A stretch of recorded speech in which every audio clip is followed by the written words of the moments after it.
Niwala ba kayo sa lost dream na natutupad pa rin? Naalala ko noong 2013, 2 weeks kami nag-cultural immersion sa Kapas Tarlac sa mga Aita. Another 2 weeks, that 2014, ayun yung pagkaalala ko.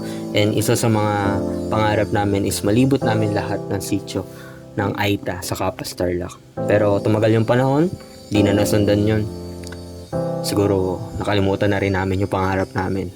Pero napakabuti ng Diyos kasi siya yung tumupad ng mga lost dream namin.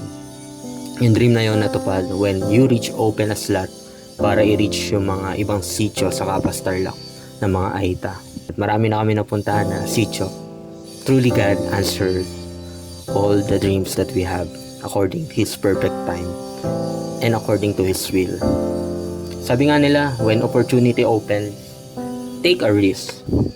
Pero mas naniniwala ako na when opportunity opens, that's God's will for you to take that opportunity.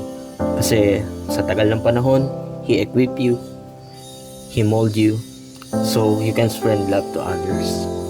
And mahal ka niya kasi He cares for you to be used and to be called para gawin yung mga bagay na yun sa tamang panahon. Yun lang, naway may tutunan kayo. God bless.